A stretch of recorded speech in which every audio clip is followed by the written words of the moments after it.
How can a high-crime community turn around, and what does it take to make that happen? In our last episode, we heard Pastor Chris Harris of the greater Bronzeville area of South Chicago talking about his TURN model, T-U-R-N, the Urban Resilience Network, for both turning around high-crime communities and preventing communities from becoming high-crime communities.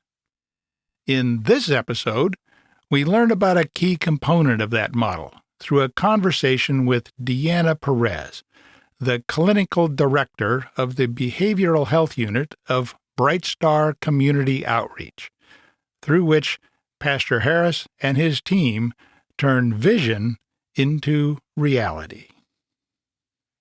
This is Justice Voices, eye-opening stories that need to be told, voices that need to be heard regarding justice, healing, and safer communities. Welcome. Our guest today is Deana Perez. Deana, welcome to our program. Thank you so much for having me. Deana, you are a licensed clinical professional counselor. Correct. You are the clinical director of the Behavioral Health Department of Bright Star Community Outreach, or BSCO. Absolutely. You have a master's in clinical psychology. Yes, I do. And that was from the Chicago School. Correct. Now, in your LinkedIn profile, it says you, prior to that, got a master's degree in criminal justice. Correct.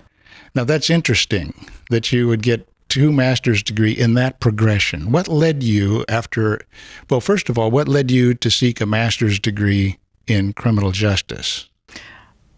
Full transparency, I wanted to be a profiler. And I was looking to apply to the FBI for the behavioral analyst position that they have. And as I grew in both age and maturity, I decided that I did not want to move every couple of years in order to continue in my path.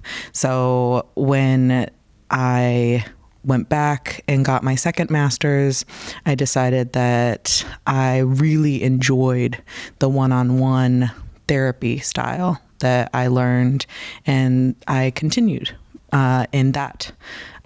But I still utilize my criminal justice master's. I think restorative justice and just acknowledgement and understanding of the criminal justice system, as well as the criminal justice system being the largest employer of mental health people.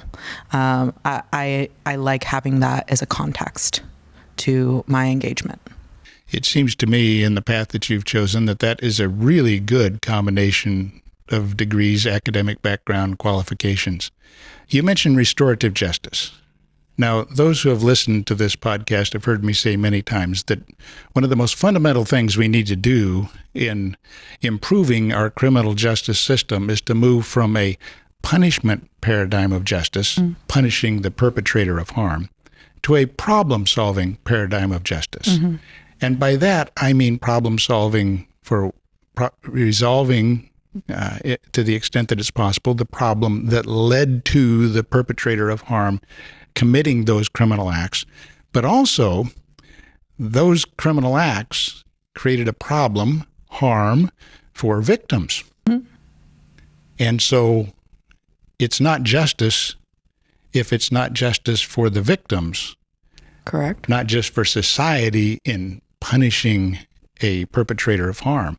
And so restorative justice is, first of all, a victim-oriented, harm-healing paradigm of justice, but also looks at the harm that has been caused and seeking to heal the harm of the perpetrator of the act, which so often leads them to commit the act in the first place. If you don't address the underlying cause, then you have a lingering problem that may lead to continued acts of perpetration of harm. And as sometimes is said, hurt people hurt people. Absolutely. Now, this is important for our discussion today because What we're going to be talking about is healing harm, primarily. What a profession to be involved in. Yes, absolutely. Going a couple steps back, with regards to restorative justice, I think that, as you pointed out, it is a two-prong approach, and that is so novel to our society that there's not just harm for the victim and the victim's family. There's also harm that may have caused and continues in the perpetrator and the perpetrator's family. And wouldn't it be interesting if we tried something new and we tried to, like you said, heal harm, which, as I pointed out, is on both sides. And so being able to heal that harm by means that I'm sure we'll discuss, it actually leads us to being a stronger, safer society overall.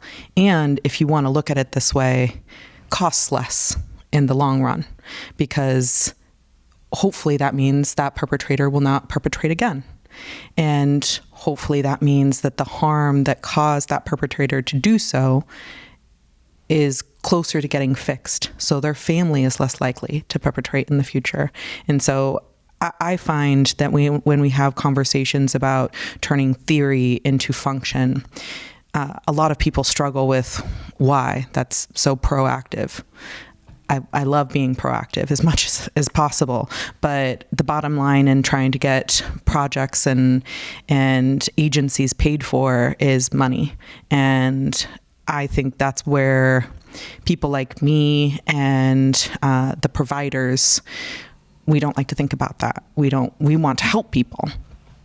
Well, we help people by making sure that others who fund us recognize that if we do it this way and we are more proactive, in the long run, we spend less money. We spend less money on emergency services. We spend less money in prisons. We spend less money on services that are being provided to victims because there will be less victims. I hope that makes sense. To me, it makes enormous sense. And I'll tell you why. Okay. Some people who are listening may or may not know, after I retired as a career federal prosecutor, I was recruited to work in the Illinois Governor's Office, the previous administration, where I was the director of public safety policy. In that capacity, I was looking at the way things should be, not just trying to make the system work as best I could in my role as a prosecutor, but stepping back and saying, what should the system be? Well, I can tell you that from my experience as a prosecutor, the criminal justice system is inherently reactive. It's activated when a crime is committed. It's not, I try to be as proactive as possible in trying to intervene with a lower level criminal prosecution before more serious acts of violence or larger amounts of drugs were distributed or whatever it might be. Right, that makes sense. You try to be proactive, but you still have to have an underlying crime to Correct. trigger the system, right? Right. It's inherently reactive. Okay, so if you're going to, we hear it's commonly said, we want to, and politicians, every politician says, I want to be tough on crime. No politician says we should be weak on crime. And what does it usually translate into? Well, it translates into more punishment for the perpetrators of crime. Well, that's after the crime has happened. Right. Wouldn't it be interesting if it actually translated into more services so that those crimes never exist? So, and by services, I mean those therapeutic interventions, social emotional learning in schools, providing systemic education to everyone about the need for seeking help when they need help. It just would be a better world, I think. It would be a much better world, and it would be better, not only a safer world, but you also raised the point of cost benefit, the cost efficiency or cost effectiveness of preventing crime. The cost of incarcerating people is huge. So huge. And when you have a system that almost encourages recidivism, meaning recycling people back into prison. That cost is huge. We've covered that. I don't remember the figure right offhand, but it's mind-boggling. There's an agency in Illinois that calculated the real cost of recidivism per person, and it's huge. Now, if those resources were spent on something, research has shown that the most cost-effective measure or service that could be rendered to people who are in prison to prevent recidivism, recycling back, is cognitive behavioral therapy. Fair. Okay. Now, basically, you have to get your head straight before you can get your life straight. But then when you have a system in which people get out of prison and they face some forms of barriers to licensure or professions or other sorts of, or just plain, we don't hire felons. Correct. You went to prison for whatever reason. If there are fewer alternatives to crime when they get out of prison than before they went to prison, we shouldn't be surprised that they return to crime. No, we shouldn't. At huge cost to taxpayers. So getting tough on crime? Okay. To do something, as they say, to keep doing the same thing over and over and expecting different results. The definition of insanity. There you go. Well, there we go. And so that's really why we have this podcast, is because of this perspective that I gained over the course of my career, over the course of my work in the governor's office, which along the way led me to meet Pastor Chris Harris of Bright Star Church. And Pastor Harris introduced me to the TURN model, which is embodied in the TURN Center, which stands for TURN, T-U-R-N, the Urban Resilience Network. Correct. And we are sitting in the TURN Center. We are absolutely sitting in the TURN Center, yes. And the whole point behind the TURN Center is to invite and bring in as many wraparound services as possible. So this could be a theoretical one-stop shop. If somebody comes in and they need mental health services, they can receive those from the behavioral health department. If they need workforce development, they can receive them from our workforce development department. But then we also will have friends that are in the process of coming into the TURN Center who can support the same work or similar work so that we can help more people and make sure that they have equity in those services. I think a lot of people may be surprised that there's so many participants out there that don't know that these services exist, that these services are free of cost or very low cost, and that they're here for you. That's one thing. The other thing, they don't seek them. They don't seek them because they don't want to be labeled. And there's still this huge stigma towards not only mental health and behavioral health, but just asking for help. Because as we were talking earlier, the need for respect and I can stand on my own. Yes, I appreciate that, and I want you to be able to stand on your own. I don't expect you to be in these services for the rest of your life, but there's the idea of teaching a person to fish. And that's what we do here. We're trying to teach people, more people, as many people, no matter your race, creed, color, country of origin, to fish, so that we as a society can be stronger. That is important from a crime prevention perspective, as well as reacting to crime when it happens, but from the perspective of preventing crime, because in my observation, most crime, not all crime, some crime is spontaneous, something happens, and it's unlikely to ever recur again. But particularly with repeat offenders, this is an adaptive behavior to circumstances somebody is in, perfectly rational, actually. It's not like there's some genetic defect in high crime communities that cause the residents of those communities, particularly the young men, to engage in criminal activity. It's an adaptive behavior. It's a logical adaptive behavior. Yeah. As we said, as I commented before we started recording here, if you live in a neighborhood where the biggest and maybe the only really thriving business is the crime business, well, what business do you expect young men and aspiring young women even to be going into? Well, I would say it's a learned response to trying to get their needs met. There's no judgment in that. There's no anything. And it's just a phrase. This is something that people have learned in order to get their needs met. And we were talking previously, Maslow's hierarchy of needs. I understand that if people don't have food, if people don't have clothes, if they don't have the things that they need to get the respect that they feel that they deserve, they're going to react. It's natural to do so. And it is a learned response. And there are some neighborhoods, especially in this city, where there really is no other alternative.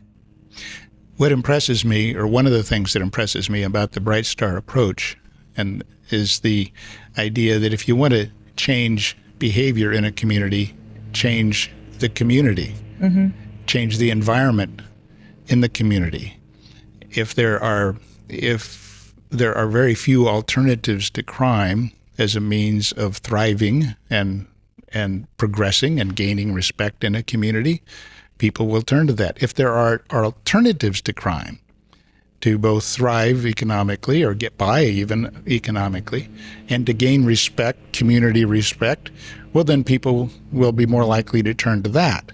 And if a community will not tolerate criminal activity, it's very unlikely that the criminal activity is going to thrive there. Correct. So change the crime rate by changing the community, the environment. Change the mindset. Absolutely. Change the underlying environment.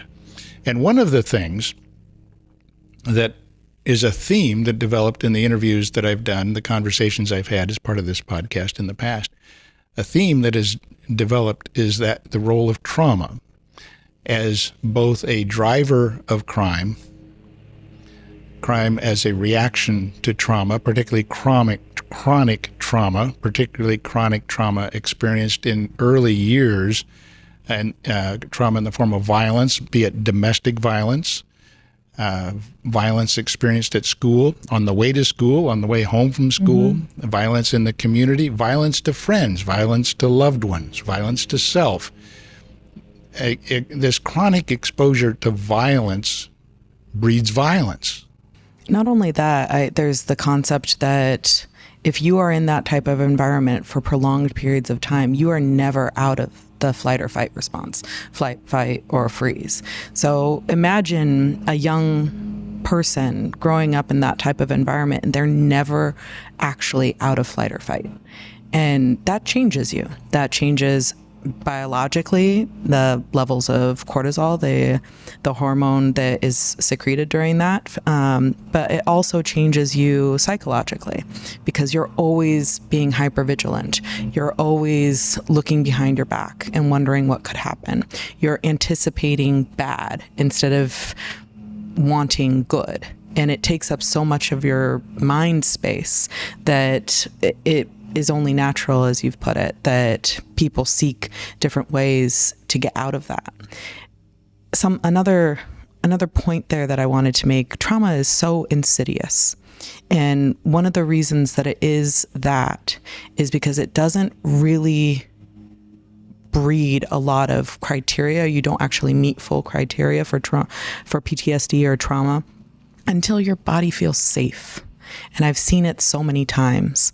I've worked with kids who have crossed the border without their families. I've worked with gang members. I've worked with sexual assault victims. And I've worked with people who have experienced abuse and neglect. They continue to be in flight or fight. And so they don't even recognize that they don't have that full criteria until they are safe. And then it's almost like your body tells you, okay, now that you're safe, all these symptoms start. And that's something that is, I don't think talked about enough because people anticipate, oh, now that you're safe, you'll be fine. You'll be fine. So now that you're out of this situation, you'll be fine. It actually needs to be a complete reset of mindset, and it needs to be a complete reset and understanding of trauma so that people know how to protect themselves and how to create coping skills to manage it. Because it's really not... You're going to see symptoms right away, yes, but you're not going to see the full breadth of symptoms until you're back home, until you're safe, or until you're in a different environment where you would perceivably, from an outsider's perspective, be okay. But that's when it really starts to hurt. Well, one of the circumstances, the context in which people understand post-traumatic stress syndrome, it's post-trauma, as you were saying. It's not the during the trauma, when the part of your brain, the fight, flight, freeze part of your brain is in full operation. It leaves a mark. Absolutely. And not only, one of the things that I really, and I'm surprised that I hadn't heard of, it was actually after I had left my career as a federal prosecutor and was working in the governor's office. I attended a conference of statewide Illinois conference of problem-solving courts. Most people don't know there are problem-solving courts. No, not at all. But there are, and they deal with behavioral health issues, drug addiction, things of that sort, the need for cognitive behavioral therapy. But also, one of the problem-solving courts is veterans courts. And, of course, post-traumatic stress syndrome, PTSD, is something that is experienced by many combat veterans who have been in horrendously traumatizing circumstances, and it leaves a mark. What I learned at that conference was it's not just a psychological mark. It's a physical mark on the brain that shows up in brain scans. Yeah. There are parts, the brain has changed. The person's perceptions of reality have changed. Their reaction to stimuli changes. And many of those changes lead to self-destructive or antisocial behavior, whether it be drug use or things of that sort, self-medication, so to speak, but also can become very volatile and react violently to things that most people would not, and that person would not have responded in that way to before that trauma, particularly chronic trauma. Now, here comes Pastor Chris Harris. He back in 2013, I think it was, he made a trip to Israel. He met with people from a program there, NATAL, N-A-T-A-L, because the initials, the acronym is in Hebrew. I won't repeat that. I wouldn't understand it anyway, but NATAL. And they were an organization, as he explained it to me, back in, I think it was 2018 when he and I first met.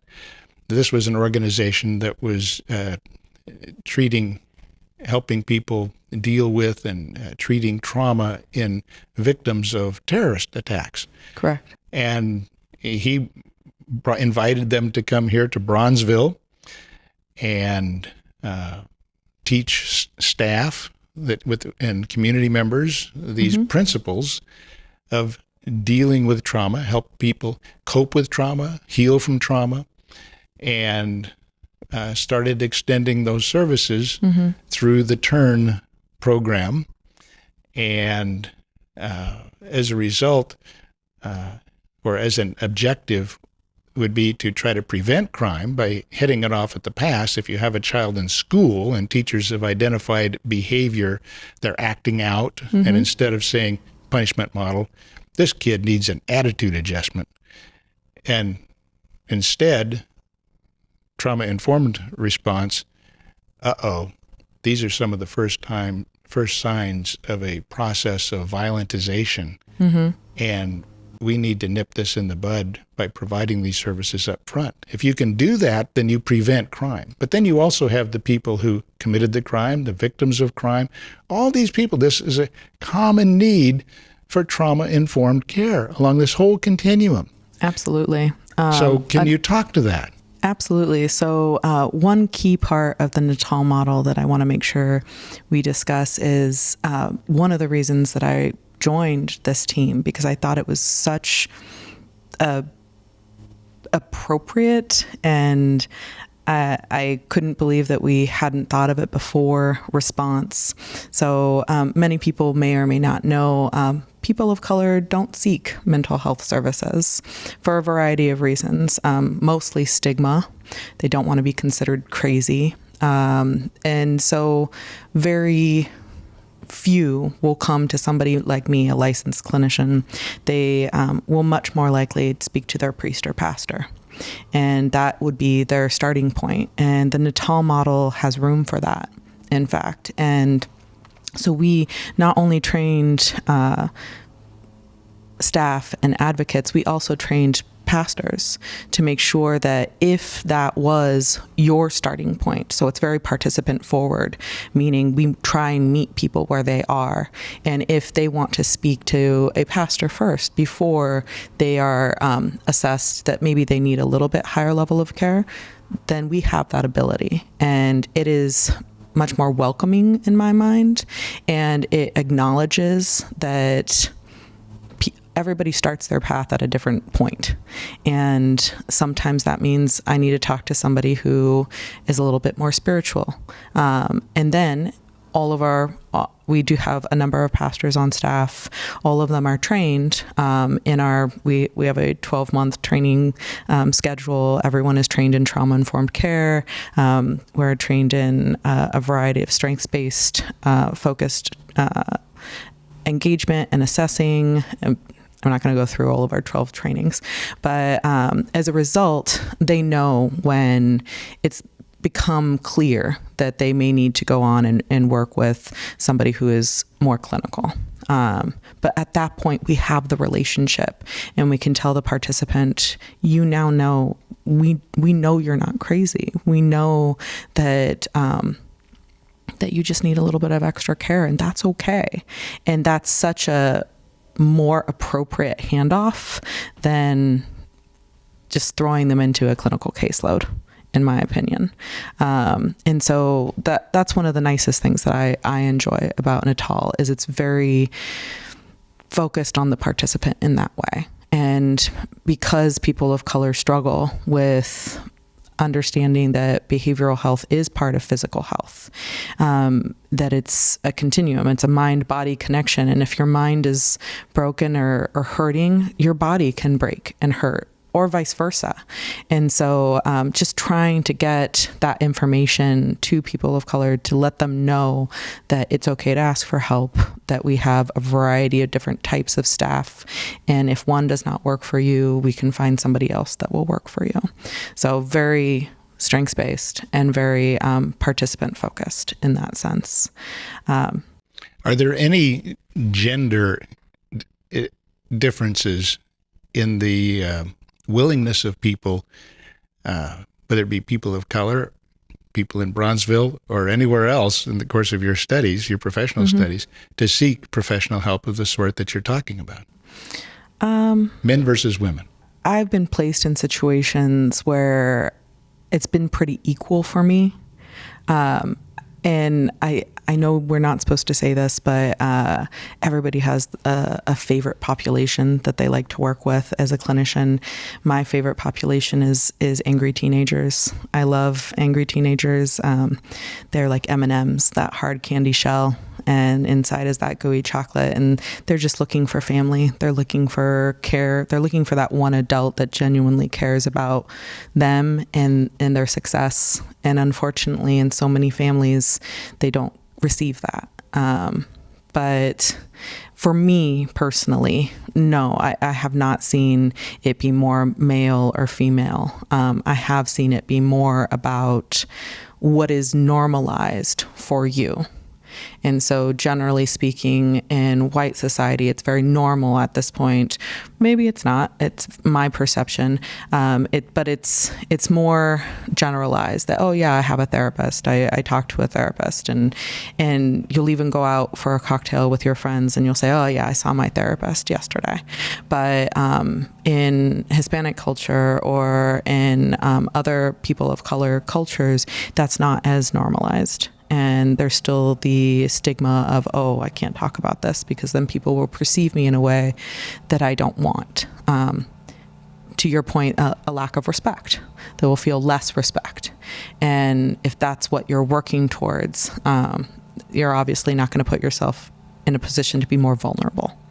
It's kind of interesting if somebody were to have heart problems, for example, or a bleeding ulcer, and they failed to go to the emergency room or to their physician, a physician, or seek medical attention, people would look at them and say, there's something wrong with your thought processes. Right. I mean, what's defective is your response to this health issue. But when it comes to dealing with trauma or the sorts of things we're talking about here, it's interesting that it's almost the reverse. But if people grasp the idea that the brain is an organ like the heart or the stomach, and there's certain things that happen that impact the brain and the way the brain processes information, perceives reality, there needs to be a health response. You can't punish your way to mental health. No. You have to identify it and recognize it. And like I said, mental health is health. It's in the name. Mental health is part of your physical health. There is that connection. And actually, as a trained clinician, there's plenty of classes that you take where while assessing somebody who's new to you, somebody who's in front of you, you actually begin sometimes by asking them, where does it hurt? Oh, my stomach feels very upset, or my hands start to sweat, or I just break into tears. And so it's so much easier for us as humans and less vulnerable to tell people there's something physically wrong with me. It's my stomach, or it's my back. And really what's happening is overwhelming levels of stress, or overwhelming feelings of sadness, or some type of mood dysregulation that we just don't want to name. And there's some people in our society that feel more confident in naming them, and then there's others who still feel less confident. And I think the equitable thing to do is to provide more information and to try and encourage that destigmatization as much as possible, so that we can help ourselves, so that we can learn that the mind-body connection exists and that mental health is physical health. I mentioned cognitive behavioral therapy earlier. Not everyone is going to know what cognitive behavioral therapy is. I suspect most of the people who are listening do not know what it is, what I was referring to. And yet I would venture to say that we could all benefit from cognitive behavioral therapy to one degree or another, but particularly at-risk communities, traumatized communities.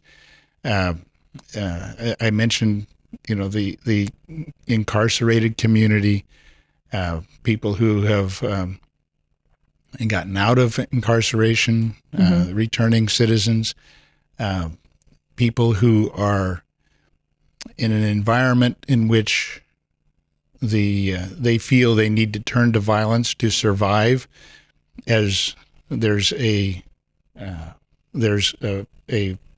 guest in a former episode, a couple of episodes, Michael Tafolla, who made the comment, he came from a good family, straight A student, but he was getting shot at a lot in his community in Little Village, another neighborhood, predominantly Hispanic neighborhood of Chicago. And he made the conscious decision, I need to become what I feared. I need to become what I feared. And he became the most feared gang member in his neighborhood as a form of self-preservation and protecting his family, and ultimately went to prison for murder as a predictable consequence of all this. Okay, well, all this is happening. How do you intervene? How do you step in to change that so you prevent that murder? Well, one of the ways to do that is, and it's happening with some programs here in Chicago, where there's proactive intervention approaching the person not after they get involved in violence, but before they get involved in violence. In fact, if you can identify the people most likely to be victims of gun violence, you also, those same people are highly likely, not all of them, but there's a high correlation between that and people who are most likely to be perpetrators of violence. So if you can intervene with them as people who are victims of violence, you prevent them from turning to violence. Well, this is a process of rethinking how you respond to things. And so in that and in other areas, people that live in a law-abiding life in a high-crime community, cognitive behavioral therapy is important. Can you just educate our listeners as to what cognitive behavioral therapy is? So I think without turning this into a full class on CBT, what the general public would benefit from is the idea of the cognitive behavioral triangle. So in the theory, it discusses that there is a connection between thought, emotion, and behavior. And I kind of spoke to it when assessing. It's so much easier for people to identify their behaviors, such as acting out, such as crime, such as crying, all those behaviors. And then you work backwards. So behaviors beget from emotions. What are the emotions? And so really just focusing on helping them identify what are those emotions. Are they anger? Are they sadness? Are they feelings of being distraught or shamed or disrespected? And is that where it's coming from? And then it all leads back to those underlying thoughts or schema that we all have. In your example of your previous interviewee, his underlying thought was, I'm going to become the thing that I most fear. That thought became pervasive for him. And so all of his emotions and his behaviors then stemmed from that thought. So in CBT, if I were his therapist, we would work on identifying that thought and then creating a healthier one, a healthier concept for him, something that would actually create healthier emotions and healthier behaviors so that he would not face the logical consequences that he did ultimately face. You know, the Michael Tafolla story is tragic as it relates to the person who died and the other person who was shot, and as to Michael going to prison for an extended period of time. But it has a happier ending because in prison, Michael became involved in a program run by the University of Illinois in the Danville Correctional Center, a program, educational program, college classes that were offered to help people advance toward degrees. And these are real college classes. And he became treated as a scholar, not a criminal, and not as a target of crime. And this changed the way he thought. And it's interesting listening to him describe the impact of being treated in this way. And now, Michael Tafolla, when I met him, he hadn't been out of prison too very long, but I met him at Adler University. I was introduced to him, and he's one of the nicest people you could hope to meet. And he works responding to scenes of violent crimes to help he's a crisis response professional, responding to the scenes of violence, which exposes him to dangers, but exposes him to reliving and to some extent traumas. But now he's trying to help people not to go down the path that he did. I think what you're explaining is he was successful in changing his mindset. He was successful in redefining his underlying schema and the thoughts that he has about himself. And that reminded me of a story. And this was not my client. This was one of my professors at the Chicago school. She told this story where she was doing IQ testing in a prison setting. And she did IQ testing with this one individual inmate, and he said nothing after the test. And she completed the test, and she looked up and she's like, "Oh, you're above average." And said nothing, didn't say anything, didn't do anything, just walked away. She was a little taken aback, like, "Oh, okay." And then come to find out, she came and had the opportunity to speak to him again, and he had flourished. He had graduated with his GED. He had entered a similar program to what was his name? Michael. To Michael. He had entered a similar program to Michael, and he was flourishing. And she had the cause to ask, what's going on here? Like, what was the change? And he told her, and it was so heartwarming / eye-opening. You were the first person to ever tell me that I was above average. It's ridiculous. That's amazing for that human, but ridiculous that that little change could have caused that cascade of positivity and changes for that person. And if that could happen for that one person, I am certain that it can happen for more. You just have to wonder how many lives would be saved, how many communities would be improved, and how many, if people want to look at it crassly as just pure dollars and cents, as you made the point, how much money would be saved for taxpayers if we simply identified problems and figured out rational ways, cost-effective ways of dealing with them. Now, that's what the Bright Star Community Outreach Program agency does, it seems to me. Yes. Starting with a faith organization, mm-hmm. and then thinking, how can we turn our faith principles into action in the community to make a difference? And everything that has unfolded since, to me, this is enormously impressive. But the BSCO agency did not act alone. They're partners. Mm-hmm. And it's part of a Bronzeville, greater Bronzeville community network. Can you speak to that? Not as well as PCH, but for me, the Greater Bronzeville Network has informed our action. So we, instead of doing at or doing for, we are very focused on doing with. We know what we need, and we want to collaborate and conversate with the Greater Bronzeville area and understand what they also need. And that's what that network is for, to inform our action and to give us objectives and to give us goals.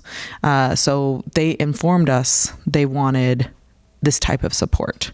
They informed us that they wanted mental health services. They informed us that they wanted workforce development because, and again, PCH will put this so much in a completely different light, I'm sure. PCH being Pastor Chris Harris. Correct. My apologies. I call him PCH. A lot of people do. And so, but to your point of respect, we can fix your brain and help you with CBT or other type of intervention. But once you're fixed, if you can't put food on the table or if you can't do for your family, you're right back to being unfixed.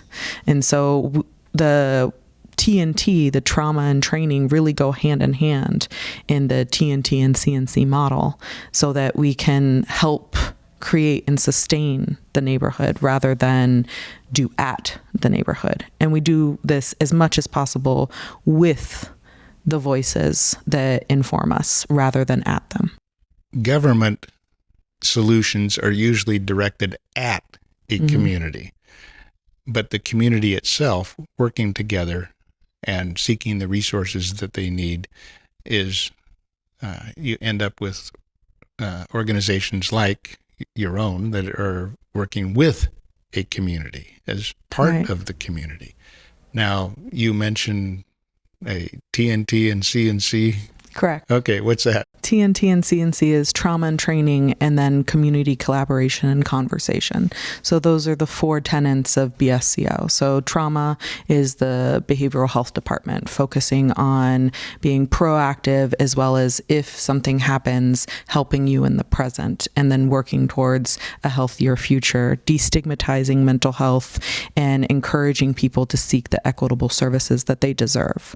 The other T is training, which is our workforce development department, and they work very diligently to provide different opportunities to train adults as well as anyone who wants to work towards entrepreneurship, as well as anything else that they may need so that they can go on and work and sustain themselves.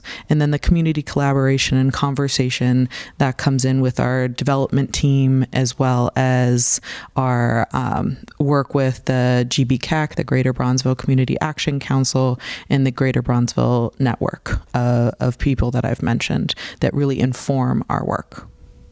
I find that as I've already said, the work of the Bright Star Community Outreach Program, its people, its mission, and its impact as being inspiring. It's impressive at the very least. But it seems to me that it's part of a story, the Bronzeville story, that is a model in many ways of how communities can take ownership of their own community, their own neighborhood.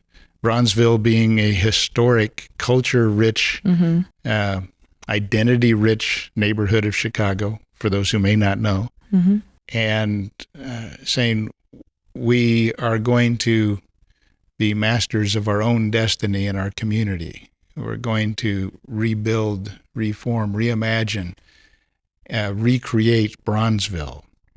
We may not be able to change the world, but we can change Bronzeville. Well, if PCH has anything to do with it, we will replicate and help the world as much as we can. But absolutely, starting in Bronzeville, which is where PCH was born, where he grew up, and where he now works and does everything. So I think that he is very invested, and he has built teams that are very invested in, speaking only for myself and answering the question that you didn't ask, why am I here? I tell staff regularly when I'm hiring that they might be curious as to why I'm here. And I tell them the same thing over and over again. The work that we do, bringing mental health services to people of color in any neighborhood, but especially in Bronzeville, is hard. We are working uphill most of the time because so many people still feel that stigma and still feel like they don't need the services. And I think that I provide a safe and appropriate environment for staff to provide those really hard services and then come back. And my due diligence is to create a behavioral health network, a behavioral health army, if you will, that will continue to grow and serve all the most marginalized of us. Without serving the most marginalized, we will not get stronger as a society. And I really believe that. If we simply forget or try to forget, adults with severe mental illness, people of color of lower socioeconomic class, vulnerable adults, children in general, if we continue to disservice them and not provide them with these services, where are we going to be? We're not going to give them everything that we have, and we're not going to create the best form of future that we can as a society. And so that's why I'm here. I know PCH is here so that he can continue to grow and multiply and create turn centers across the United States and the world. I'm starting here, and I'll keep growing with him as long as I'm allowed. I'm going to flip back here. I was thinking of this question, and the conversation took a little different turn. You had mentioned that working with pastors in the community, the faith community. Yes. So and the faith community, in my words, not yours, is a kind of a feeder system into the services provided here in the Turn Center. Are there other communities, schools, or other community organizations that feed people to the Turn Center? Absolutely. A quick breakdown of our teams. So we have a care helpline. On purpose, we call it a helpline, not a crisis line, because we ask that you call if you've just simply had a bad day. We also ask that you call if you are in crisis, so we can help you anywhere in that continuum. We could also help you if you simply need some resources in the community or need help filling out your SNAP information. It really is a helpline, not necessarily just crisis. And it is a service line. So unlike other crisis lines, you do reach a trauma advocate that has been trained in trauma-informed care and person-first engagement. And the difference there is that you can continue services with that person that you reach. So it is by virtue telehealth as well. And moving on, we have our care team, our care and resilient environment room team. And those are physical rooms in schools in the Bronzeville area. And that is based on the model provided to us by CPS, social emotional learning. And just simply providing a safe space for people. And I say people because it's not just for students. We do, by and large, work mostly with students. We try and work with teachers and admin and literally anyone in the school family as well, because we have a very clear understanding that if you're a teacher and you had a bad day, you might bring that into the classroom and that can affect the learning. Or if you're a parent and you've had a bad day, that can affect your interactions with your child and how they learn that day. And so we try and serve the entire school family in that way. And providing that safe space has helped us to learn just how much the students in the 3 schools we're in need us and how much they deserve to have that safe space to talk about their feelings, because it does not seem from observation that they've had that space otherwise for whatever reason. And we recognize that CPS, they are there to teach our children, not necessarily to provide them with a behavioral health safety space. CPS being the Chicago Public Schools, correct. And it takes a village, and we're happy to be part of that village. And so that's our care room. And then in addition to that, we have our Family Advocacy Center, which is a model that we are granted from DCFS, Department of Child and Family Services here in Illinois. And we are able to serve 50% of our intakes our referrals come from DCFS. So that's where all those referrals come from. But then 50% of our referrals can come from the community. And this is free clinical therapy. So we provide we provide family therapy, we provide couples therapy. We also provide 2 different groups, anger management and parenting class. I'm encouraging staff to try other groups, but those are our 2 solid groups. And then last, but certainly not least, are ambassadors.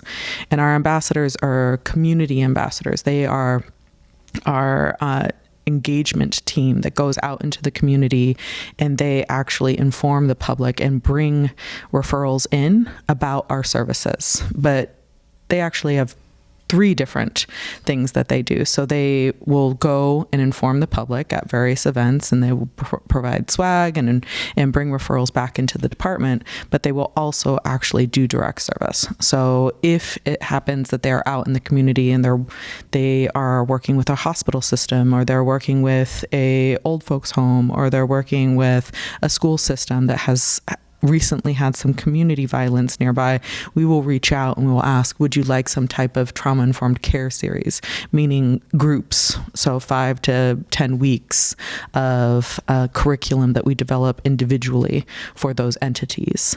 For instance, right now we are serving at St. Bernard Hospital, which is the mental health hospital in District 2 here nearby, and we're providing a 8-week cohort style training, and have been doing so for the last year and a half, training all of their staff on de-escalation, trauma-informed care, and how to care for themselves. Because again, we recognize those staff are bringing what happens outside into the hospital, and that may cause struggle. That may cause issues with how they care for others or how they care for themselves. And so just trying to be more systemic with our engagements. Well, this is taking a community approach. Absolutely. Changing behavior by changing the community's, well, the community environment, but also community response to the sorts of things that would otherwise lead to crime and domestic violence or mental health issues that you've prevented, behavioral health issues, other sorts of drug use, all these sorts of things. If you can head it off at the front end. Absolutely. Oh, the savings in terms of human costs, community costs, and financial costs, taxpayer costs are huge. Well, let's wrap up here. So if you were sitting down with somebody who really didn't know much about what you do and why you do it, how would you summarize that? If somebody were in front of me and they asked me what I do, I always tell them that I listen to stories and that I teach people in my department and others how to listen to stories in a healthy way.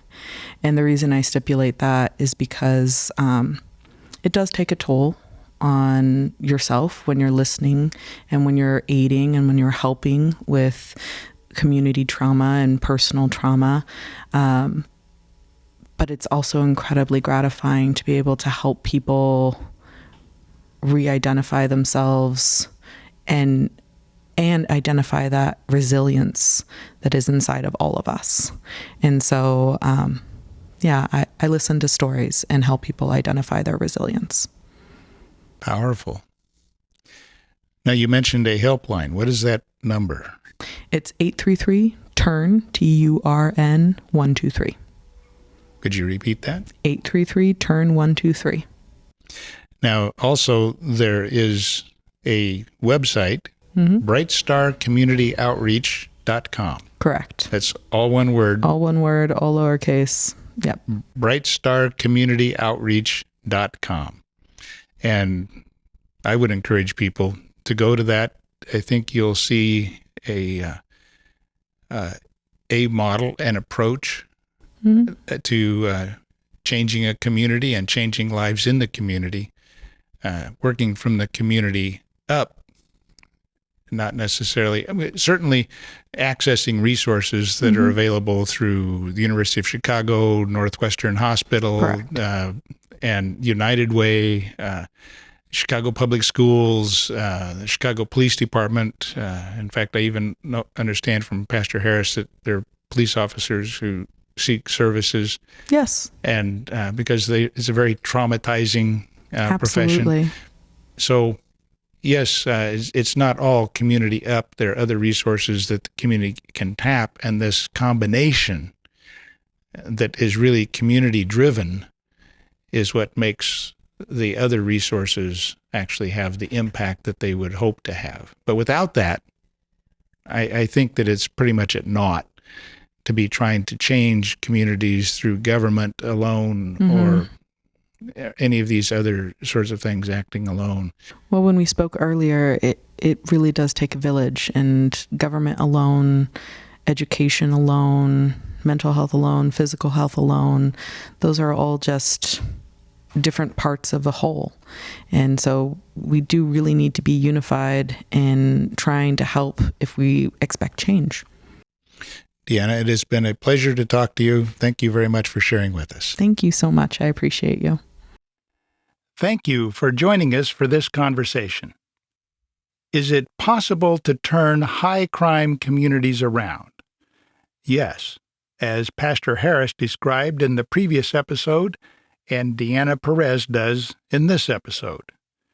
If you missed the episode with Pastor Harris, be sure to go back and listen to it. Your eyes will be opened. For more information about how to heal people and communities through the TURN model, go to brightstarcommunityoutreach.com. That's brightstarcommunityoutreach, all one word, .com, C-O-M. For more episodes of Just as Voices with eye-opening stories and perspectives, visit our website at justasvoices.org. That's justasvoices, all one word, .org. Share the link with friends. And be sure to like, follow, and subscribe to this program. This is Justice Voices, eye-opening stories that need to be told, voices that need to be heard regarding justice, healing, and safer communities.